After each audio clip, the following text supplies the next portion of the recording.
immutable, as permanent as the earth itself. We will remember them. The war memorial in the village of Ashbrook Stills, in the county of Durham, stands at the junction of Witten Lane and Ashbrook Road. It is a grey granite obelisk, standing proudly on a tiered plinth, upon which are laid the poppy wreaths on Remembrance Sunday. It is some 9 feet tall, and is inscribed with the names of men from the village and surrounding countryside who died for their country in the Great War of 1914-18.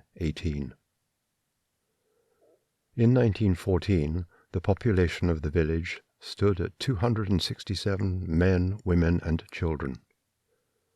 29 of them are commemorated on the memorial. 7 more names were added after World War II.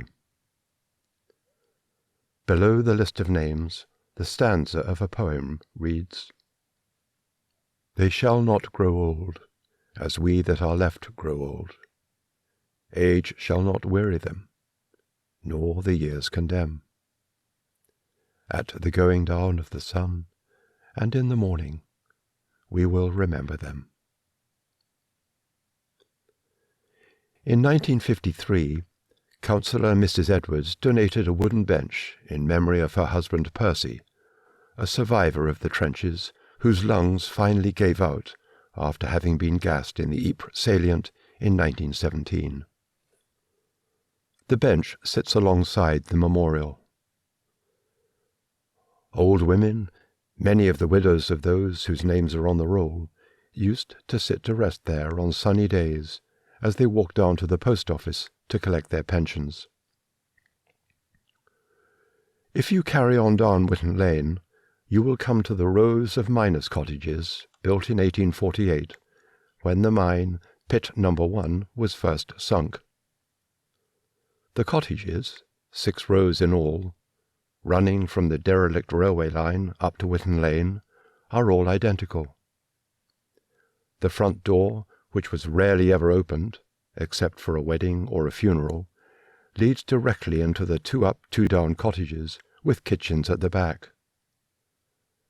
An entry passage, serving 4 houses, leads into the backyard, where the privy used to be, and where the back gate leads out onto the back lane. The streets are all named after Queen Victoria and her family.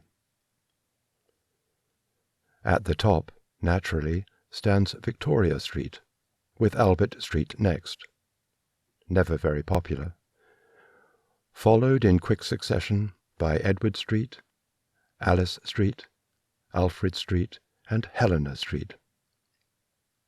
They stopped building then because No. 2 Pit proved to be so wet and thin-seamed as to be unprofitable.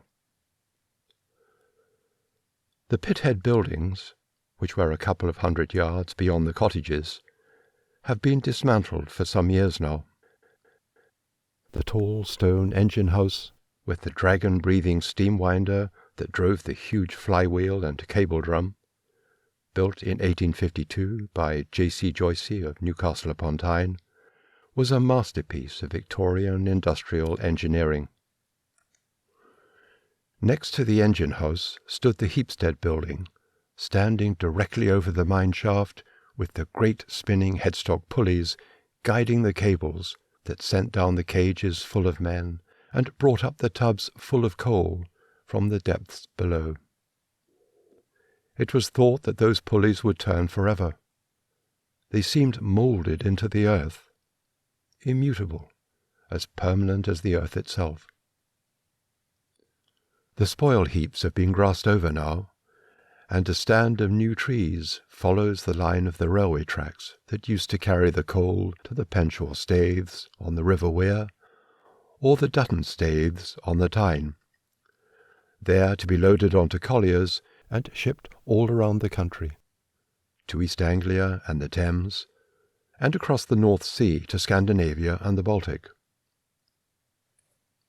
The pit cottages are still there, but the spirit that lived with them died with the closing of the mine. They are still cottages, homes even, but they are homes without soul,